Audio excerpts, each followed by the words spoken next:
نحمده ونصلي على رسوله الكريم أما بعد رب اشرح لي صدري ويسر لي أمري واحلل عقدة من لساني يفقهوا قولي۔ دینی رہنمائی کی مجلس نمبر 351 میں سبھی سامعین کی خدمت میں السلام علیکم ورحمۃ اللہ وبرکاتہ عرض ہے۔ آج کی مجلس کا پہلا سوال یہ ہے کہ بمبئی کے کچھ حضرات نے بمبئی ایئرپورٹ پر احرام کی تیاری کر لی تھی اور ابھی نیت اور تلبیہ نہیں پڑا تھا، صرف کپڑے بدلے تھے، لیکن ان کی فلائٹ جو جدہ جانی تھی وہ کینسل ہو گئی۔ اور بعض لوگ وہ بھی تھے جنہوں نے 2 رکعت نماز پڑھ کے نیت اور تلبیہ بھی پڑھ لیا تھا، تو ان لوگوں کے بارے میں شرعاً کیا حکم ہے؟ جواباً عرض ہے کہ جنہوں نے صرف کپڑے بدلے تھے اور نیت اور تلبیہ نہیں پڑھا تھا تو ان کا تو احرام شروع ہی نہیں ہوا، لہذا وہ اپنا پروگرام تبدیل کر سکتے ہیں بغیر کسی عمل کے۔ لیکن جنہوں نے کپڑے بدلنے کے بعد نیت اور تلبیہ پڑھ لیا تھا تو ان کے بارے میں اصل حکم احناف کے نزدیک یہ ہے کہ ان کا احرام اس وقت تک ختم نہیں ہوگا جب تک کہ مکہ معظمہ میں یعنی حدود حرم میں ان کی طرف سے قربانی نہ کر دی جائے۔ البتہ ضرورت کے وقت یہ بھی کیا جا سکتا ہے کہ بجائے حرم کے وہیں بمبئی ہی کے اندر وہ قربانی کر دیں اور اس کے بعد حلال ہو جائیں، لیکن آئندہ ان پر ایک عمرہ کرنا لازم ہوگا۔ جب موقع ملے زندگی میں تو عمرہ کر لیں، ضرورت کے وقت اس کی گنجائش ہے۔ سوال کر رہے ہیں کہ ہمارے ہاں لاتور کے علاقے میں ٹیک راج کے نام سے ایک کیڑا پایا جاتا ہے جو عموماً چیونٹیوں کے بل میں رہتا ہے۔ بعض جگہ اس کیڑے کی خرید و فروخت بھی ہو رہی ہے۔ لوگ کہتے ہیں کہ اس کیڑے کا سر الگ کر کے نگل لیا جائے تو بہت مفید ثابت ہوتا ہے۔ تو سوال یہ ہے کہ اس کیڑے کی خرید و فروخت کرنا اور اس کا کھانا کیسا ہے؟ جواباً عرض ہے کہ جہاں تک خرید و فروخت کی بات ہے تو اگر یہ کیڑا کسی طرح بھی نفع بخش ہے تو خرید و فروخت کی گنجائش ہے، لیکن عام حالات میں اس کا کھانا درست نہیں ہے۔ کوئی اضطراری حالت ہو کہ مثلاً ایسا مریض ہو کہ اس کے علاوہ کوئی شفا نہ ہو تب گنجائش ہوگی، ویسے کھانے کی اجازت نہیں ہے۔ یہ حشرات الارض میں سے ہے۔ سوال ہے کہ شیطان کس کا نام ہے؟ جواباً عرض ہے کہ ابلیس جو جنات کا ایک فرد ہے اسی کو شیطان کہا جاتا ہے۔ سوال ہے کہ شیطان نے قیامت تک اللہ تعالیٰ سے مہلت مانگی اور اللہ تعالیٰ نے اسے مہلت دے دی، تو کیا وہ ایک متعین شخص ہے یا ہر زمانے کا شیطان الگ ہوتا ہے؟ جواباً عرض ہے کہ ابلیس متعین ہے، اسی کو مہلت ملی ہوئی ہے اور وہ قیامت تک لوگوں کو گمراہ کرتا رہے گا، اور اللہ تعالیٰ نے اس کو آزمائش کے لیے مسلط کیا ہے۔ سوال ہے کہ قضا نمازوں میں بھی کیا ترتیب لازم ہے؟ یعنی پہلے فجر پڑھیں پھر ظہر پھر عصر، یا کوئی نماز کبھی بھی قضا کر سکتے ہیں؟ جواباً عرض ہے کہ اگر کوئی شخص پہلے سے صاحب ترتیب ہے تو اس پر 6 نمازیں ہونے سے قبل ترتیب واجب ہے، لیکن اگر اس کے ذمے زیادہ نمازیں ہیں، کئی ہفتے کئی مہینے کی، تو ادائیگی میں ترتیب واجب نہیں ہے، بلکہ جب موقع ملے جو نماز بھی قضا کر سکتا ہے۔ سوال ہے کہ اس وقت ہم لوگوں کی جماعت غیر ملکی سفر پر ہے اور یہاں سب مساجد شوافے کی ہیں۔ یہ لوگ تراویح میں قرآن کریم دیکھ کر پڑھتے ہیں، حتیٰ کہ مسجد اقصیٰ کے امام بھی دیکھ کر پڑھتے ہیں، تو ہماری تراویح ان کے پیچھے درست ہوگی یا نہیں؟ جواباً عرض ہے کہ حضرت امام ابو حنیفہ رحمۃ اللہ علیہ کے قول کے مطابق امام کا دیکھ کر پڑھنا مفسد صلاۃ ہے، لیکن حضرات صاحبین کے نزدیک اس کی گنجائش ہے، لہذا ایسی مجبوری میں صاحبین کے قول پر عمل کرتے ہوئے تراویح درست ہے۔ آپ ان کے ساتھ تراویح پڑھ سکتے ہیں، باقی اگر الگ پڑھنے کا موقع ہو تو الگ پڑھ لیں۔ سوال ہے تراویح کی کتنی رکعات ہیں؟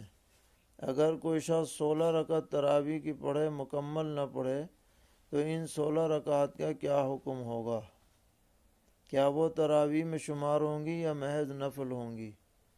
جواباً عرض ہے کہ تراویح کی تعداد 20 رکعات ہیں، 16 رکعت اگر کوئی پڑھے گا تو اس کی تراویح ناقص ادا ہوگی، 4 رکعت کم ہو جائے گی۔ سوال ہے کہ اگر حنفی امام شوافع کو وطر پڑھاتے وقت رکوع سے پہلے دعائے قنوت جہراً پڑھ دے تو اس سے نماز میں کراہت آئے گی یا نہیں؟ جواباً عرض ہے کہ حنفی امام کے لیے جہراً قنوت پڑھنے کی اجازت نہیں ہے، اسے چاہیے کہ جہر نہ کرے، سرًا ہی پڑھے۔ سوال کرتے ہیں کہ اگر کسی شخص پر قرض بھی ہو اور وہ صاحب نصاب بھی ہو تو ایسی صورت میں زکوٰۃ کی ادائیگی کا کیا حکم ہے؟ جواباً عرض ہے کہ اگر قرض کی مقدار اس کے نصاب سے زائد ہے تو اس پر زکوٰۃ فرض ہی نہیں، اور اگر قرض کی ادائیگی کے باوجود بھی اس کے ذمہ نصاب رہتا ہے تو نصاب کے بقدر زکوٰۃ ادا کرے گا اور قرض کی مقدار منہا کر دی جائے گی۔ سوال ہے کہ ایک شخص نے زمین اس نیت سے خریدی تھی کہ 10 سال بعد بچی کی شادی کے موقع پر اسے فروخت کر دے گا، تو اس زمین کی زکوٰۃ کا کیا مسئلہ ہے؟ جواباً عرض ہے کہ اس پر ہر سال اس زمین کی قیمت لگا کر زکوٰۃ کی ادائیگی واجب ہے، کیونکہ وہ بیچنے کی نیت سے خریدی گئی ہے۔ سوال ہے کہ زید کے پاس حامد کے 10 لاکھ روپے ہیں اور ان پر سال گزر چکا ہے، تو زکوٰۃ تو حامد پر واجب ہوئی، لیکن حامد یہ کہہ رہا ہے کہ ان پیسوں کی زکوٰۃ آپ کی طرف سے میں ادا کر دوں گا اور آپ سے میں یہ پیسے لوں گا بھی نہیں۔ کیا زید کا اس طرح کرنا درست ہے؟ یعنی زید یہ کہہ رہا ہے حامد سے، حامد دائن ہے اور زید مدیون ہے۔ جواباً عرض ہے کہ یہ صورت جائز نہیں ہے، کیونکہ یہ قرض پر نفع کی شکل ہے۔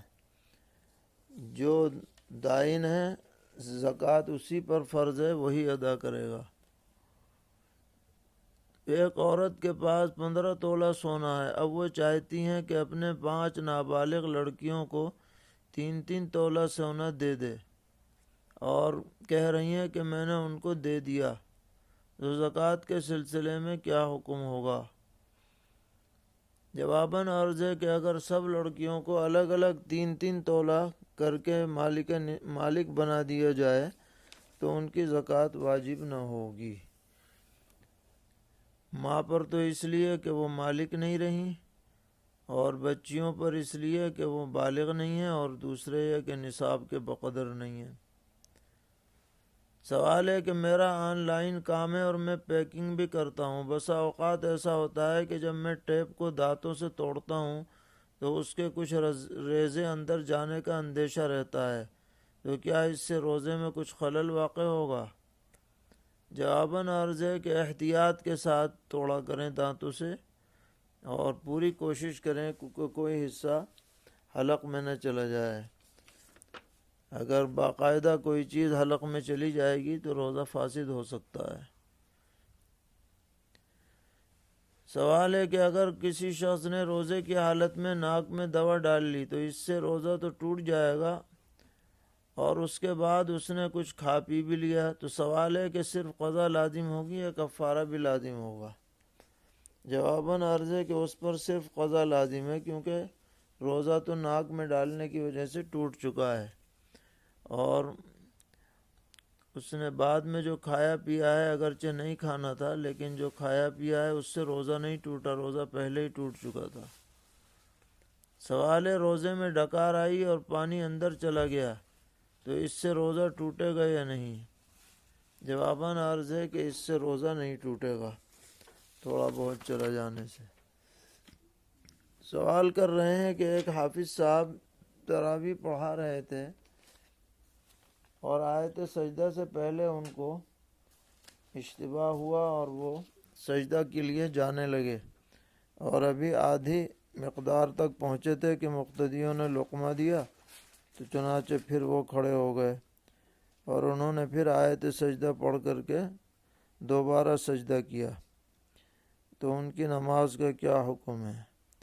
جواباً عرض ہے کہ جب وہ پہلے سجدہ کرنے جا رہے تھے، اگر وہ بیٹھنے کے قریب ہو گئے ہوں تو ان پر سجدہ سہو لازم ہوگا، اور اگر وہ کھڑے کے کھڑے رہے یا کھڑے ہونے کے قریب تھے تو ان پر سجدہ سہو لازم نہیں ہے۔